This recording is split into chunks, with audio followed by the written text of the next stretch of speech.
उत्तराखंड में नगर निकाय चुनावों से पहले बदलेगा परिसीमन, 9 निकायों में हो रहा सीमा विस्तार, शासन को भेजा गया प्रस्ताव।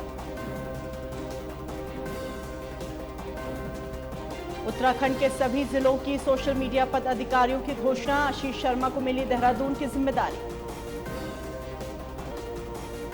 देहरादून में महिला के खिलाफ मुकदमा दर्ज, मोबाइल से अपलोड किया था बच्चों का अश्लील वीडियो।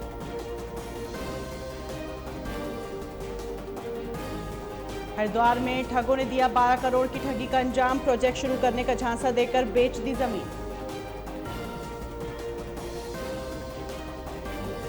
नारसन क्षेत्र बना हादसे का स्पॉट, ऋषभ पंत का एक्सीडेंट वाली जगह पर फिर हुआ हादसा।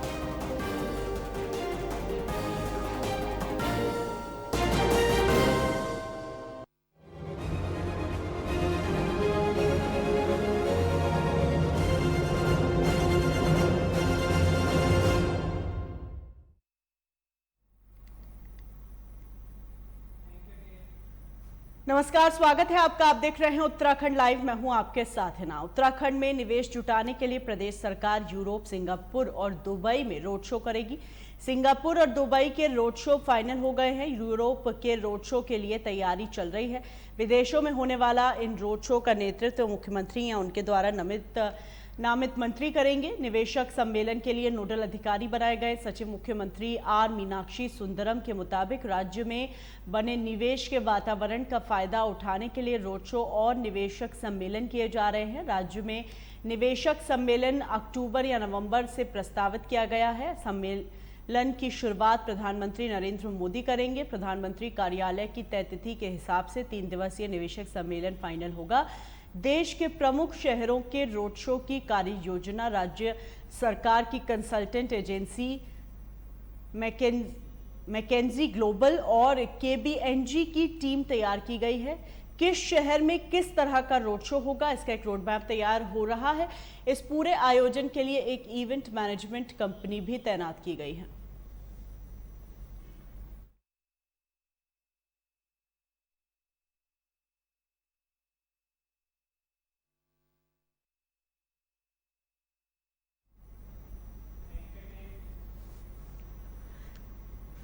सरोवर नगरी का वीकेंड पर्यटन सीजन शुक्रवार से ही चढ़ने लगा और इसके चलते नगर में काफी रौनक रही। आज भी सैलानियों की और अधिक भीड़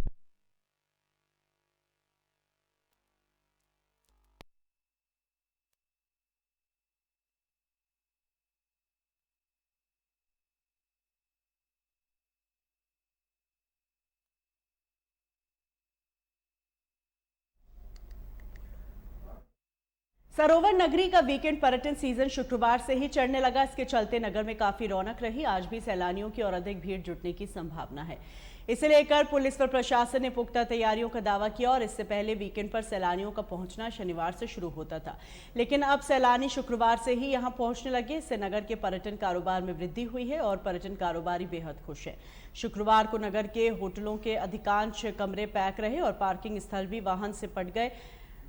स्नो व्यू, हिमालयन दर्शन, किलबरी केव गार्डन, चिड़ियाघर, सरिता ताल वाटरफॉल, बॉटनिकल गार्डन व हनुमानगढ़ी में पूरे दिन सैलानियों की भीड़ उमड़ पड़ी। सैलानियों ने शाम के वक्त नैनी झील किनारे मॉल रोड पर चहलकदमी का लुत्फ उठाया और दिन में नौका विहार करने वाले सैलानियों का तांता लगा रहा। इधर नगर का मौसम सुहावना बना रहा। पूरे दिन धूप चटक खिली रही। वहीं जीआईसी मौसम विज्ञान केंद्र के अनुसार अधिकतम तापमान 26 डिग्री व न्यूनतम 14 डिग्री सेल्सियस रिकॉर्ड किया गया।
उत्तराखंड में कोरोना वायरस तेजी से पांव पसार रहा है। प्रदेश में इसका ग्राफ तेजी से बढ़ रहा है, जिसे देखते हुए पिथौरागढ़ जिले का स्वास्थ्य महकमा अलर्ट हो गया है।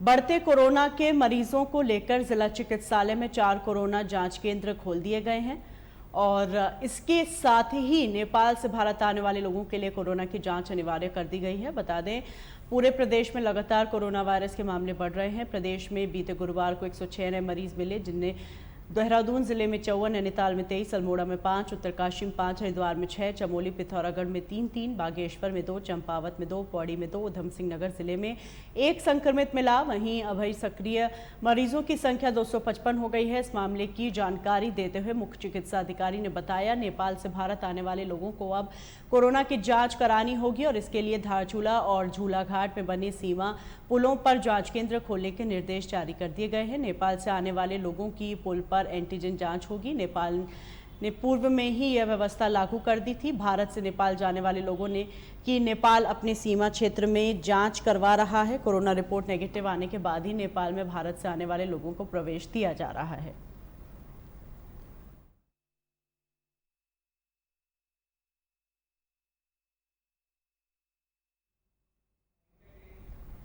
नारसन से हरिद्वार तक कई ब्लैक स्पॉट चिन्हित किए गए हैं, लेकिन जगहों पर आज तक काम नहीं हो पाया। भले ही क्रिकेटर ऋषभ पंत की कार एक्सीडेंट वाली जगह पर राजवाह को शिफ्ट कर दिया गया, लेकिन अभी हादसे रुकने का नाम नहीं ले रहे। जानकारी के मुताबिक गौतम बुद्ध नगर ग्रेटर नोएडा निवासी साहिल, सावन, प्राची, गौतम व श्रुति कार से हरिद्वार जा रहे थे। इनकी कार की रफ्तार काफी अधिक थी और इसी दौरान कार पलट गई, जिसमें सभी घायल हो गए। बताया जा रहा है, जैसे ही ये लोग मोहम्मदपुर जट में हाईवे पर बने कट के पास पहुंचे तो आगे जा रही एक ट्रैक्टर ट्रॉली ने इनकी कार को टक्कर मार दी। इसके बाद कार साइड से निकल रही एक हरियाणा रोडवेज की बस से टकरा गई और बाल बाल बची।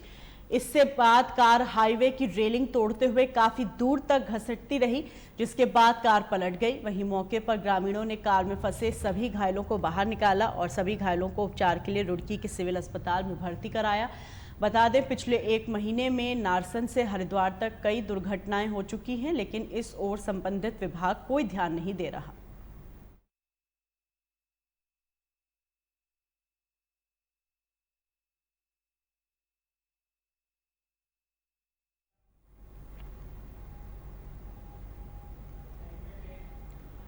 भारतीय जनता पार्टी अपने स्थापना दिवस को सामाजिक न्याय सप्ताह के रूप में मना रही है। इसके तहत हरिद्वार में बीजेपी युवा मोर्चा द्वारा रक्तदान शिविर का आयोजन किया गया, जिसमें युवा मोर्चा के करीब 200 कार्यकर्ताओं ने रक्तदान किया।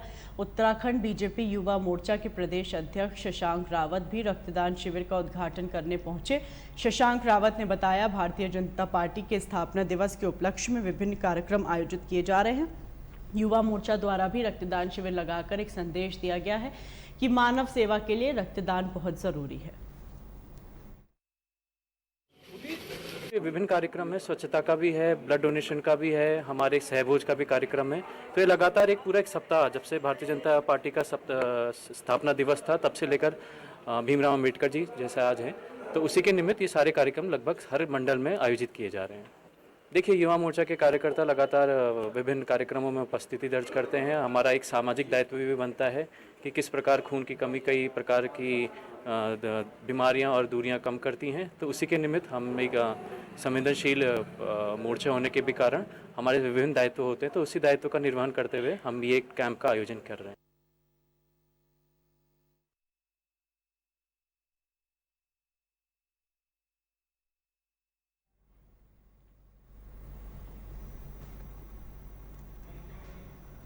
शुक्रवार को गुरुद्वारा श्री हेमकुंड साहिब गोविंद घाट में बैसाखी का पर्व बड़े ही हर्षोल्लास के साथ मनाया गया। हेमकुंड साहिब के हट ग्रंथी पाई मिलाप सिंह ने बैसाखी पर्व पर शब्द गायन किया और वहीं दिल्ली से आई सिख संगत ने शब्द कीर्तन के साथ ही संतों को गुरुबाणी गायन भी कर सुनाया। इसके बाद गुरु का लंगर कराया गया, जिसमें तकरीबन 500 लोगों ने गुरु का प्रसाद ग्रहण किया। वहीं गुरुद्वारा श्री हेमकुंड साहिब के मुख्य प्रबंधक ने कर्नल सुनील यादव व सभी लोगों को सिरोपा व स्मृति चिन्ह देकर सम्मानित किया।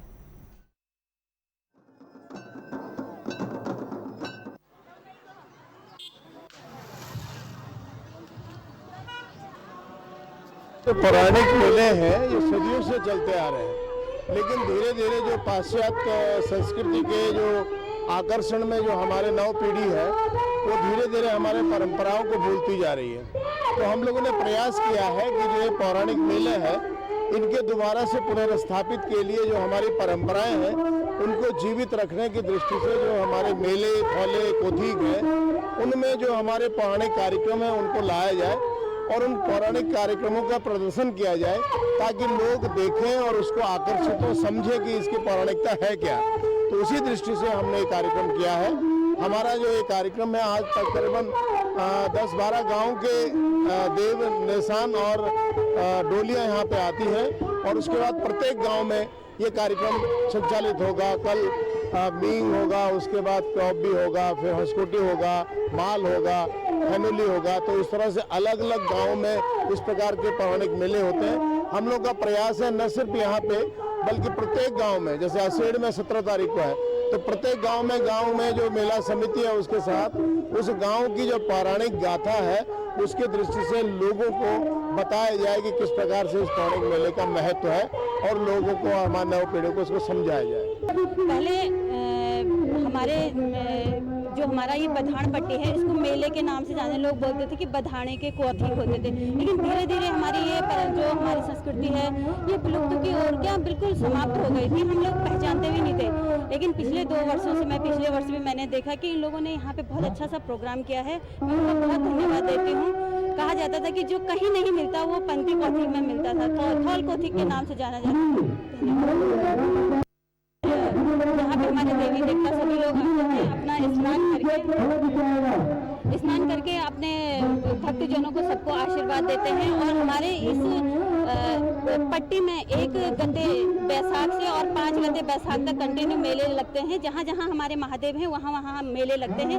कहीं एक दिन 1 गते लगेगा, कहीं 2 गते, कहीं 3 गते, कहीं 4 गते और 5 गते तक हमारा मलयाल देवता के नाम से मेला समाप्त होता है। तो मैं आप सभी लोगों से और यहाँ पे जो मेला कमेटी है उन लोगों से अनुरोध करती हूँ कि ये हर वर्ष ऐसी मेला आयोजन करते रहें ताकि हम लोगों को मौका मिले। हम लोग चाहते हैं कि हम कहीं देश विदेश कहीं भी रहें, लेकिन इस मेले के अवसर पे हम कैसे करके भी घर आएँ। पहले जो हमारे फौजी भाई लोग होते थे, हमारे जो स्कूल में पढ़ने वाले रहते थे, वो सब ये सोच के और हर गाँव में साफ सफाई करते थे कि मेला शुरू हो रहा है, मेले की तैयारी करो। लेकिन कुछ समय से लोग अपनी भागा दौड़ी की जिंदगी में भूल गए थे ये सब लोग। तो पिछले 2 वर्षों से अभी सिलसिला शुरू हो गया है। मैं चाहती हूँ कि ये सिलसिला हमेशा सब ऐसे रहे। धन्यवाद। ये हमारे रीति रिवाज, ये पौराणिक मेले समाप्ति की ओर थे लगभग। तो सबसे पहले मैं धन्यवाद देना चाहूँगा श्रीमान डॉक्टर नेगी जी को, जिनके प्रयासों से हम लोग सारे इकट्ठा हुए, सभी देव ग्रामों के लोग, और फिर हमने इस पर चर्चा और मंथन करके इस चीज़ को पिछले वर्ष से शुरू किया। और मुझे इस साल काफ़ी बेहतर रिजल्ट लगे हैं, क्योंकि लोगों ने, जो लोग हमारी समिति में भी नहीं थे, अन्य लोगों ने भी सपोर्ट किया है कुछ सलाह मशवरा दे के। तो बहुत अच्छा लगा। लोगों के सहयोग के लिए मैं धन्यवाद करना चाहूँगा। और जो लोग मेला देखने आए, काफ़ी बड़ी संख्या में आए, उनका भी धन्यवाद करना चाहूँगा कि आप खींच के चले आए। पता नहीं, हो सकता है हमारी इस प्रकार की व्यवस्थाएं हों या आप देवी देवताओं के रूप में जैसे भी आए, लेकिन बहुत बहुत धन्यवाद सभी जनता का करना चाहूँगा। हमारी पिंडर घाटी का ये जो बैसाखी का जो पौराणिक मेले होते हैं, इसमें बैसाखी के दिन विशेष रूप से पंक्ति में, कुलसारी में बहुत अच्छा आयोजन होता है। बहुत दूर दूर से लोग यहाँ पर आते हैं। ये हमारी धार्मिक परंपराएं रही हैं। हमारी बहुत स्थानीय की देव डोलियाँ यहाँ पर आती है, गंगा स्नान करती हैं। स्नान करने के बाद यहाँ पर देव डोलियों का आपस में मिलन होता है, आपस में नाच गान होता है। और ये जो परंपरा हमारी रही है, जो हमारी संस्कृति रही है, कहीं ना कहीं उसका सभी लोग इसका आनंद लेते हैं। देव दर्शन लोग करते हैं यहाँ पर। और मैं समझता हूँ कि पूरी पिंडर घाटी में 1 तारीख से लेकर के बैसाखी के 1 से और मेरे ख्याल से 5 गते तक तो लगातार मेले रहते हैं। मींग का होता है, कल योगेश्वर महादेव का होगा, फिर 4 को हमारे यहाँ असीड़ होता है, 5 के हमारे यहाँ हंसकोटी होता है, माल में होता है और मलयाल देवता माल उजाड़ में होता है। तो इस प्रकार की जो हमारी सांस्कृतिक परंपराएं रही हैं, इन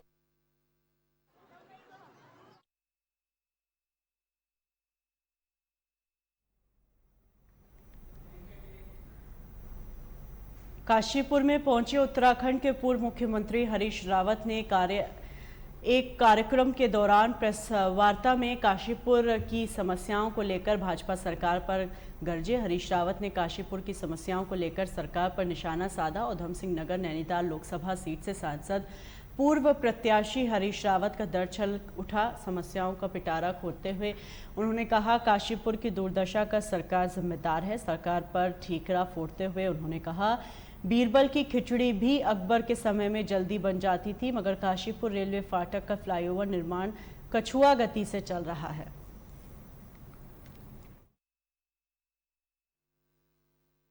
काशीपुर में 8 ऐसे ज्वलंत सवाल हैं जो ओवर और ओवरब्रिज क्यों नहीं बने भैया, इतनी देरी क्यों?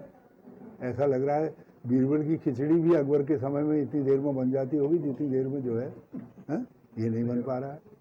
हॉस्पिटल्स में डॉक्टर नहीं है, तुमने सीतापुर आई हॉस्पिटल बंद कर दिया। गन्ना किसानों 10 रुपया पर क्विंटल बोनस दे दो। काशीपुर के चीनी मिल का उसका पैसा बाकी है, तो किसने किया था कि किसानों का बकाया रहा सरकार देगी। वो कैबिनेट फैसला है, हमारी सरकार चली गई, इसका अर्थ ये थोड़ी है सरकार जो फैसला मंत्रिमंडल का वो तो कायम रहता है, उसका आप भुगतान करिए। जल निकासी, पानी भराव यहाँ एक बड़ी भारी समस्या है। उद्योग लगाए, आज उद्योग बंद हो रहे हैं, ये सर्किल रेट भी बढ़ा दिए उन्होंने।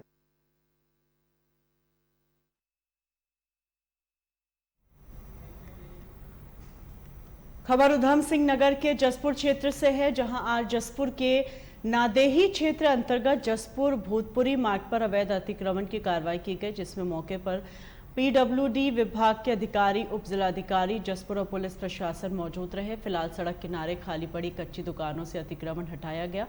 वहीं मौके पर मौजूद क्षेत्रीय लोगों ने अधिकारियों से अतिक्रमण को लेकर बातचीत की और पुनः सीमांकन की मांग की। जो पीडब्ल्यूडी है उनके द्वारा एक लिखित में एक पत्र आया था, जिसमें कि वहाँ पर अतिक्रमण की हटाए जाने की कार्रवाई की जानी थी, और उसी को देखते हुए राजस्व विभाग और पुलिस प्रशासन वहाँ पर मौजूद था, जिसमें कि बस जब मौके पर गए तो एक विसंगति थी, क्योंकि वहाँ पर कहीं पर 40 फीट और कहीं पर 46 फीट के निशान लगे हुए थे। तो उसी को देखते हुए ग्रामीणों ने वहाँ पर एक हमसे पुनः सीमांकन की मांग की थी कि थोड़ा सा विसंगति को दूर करने के लिए। तो अब जो आगे की कार्रवाई की जाएगी, जब पुनः इसमें सीमांकन होगा उसके बाद ही कार्रवाई की जाएगी।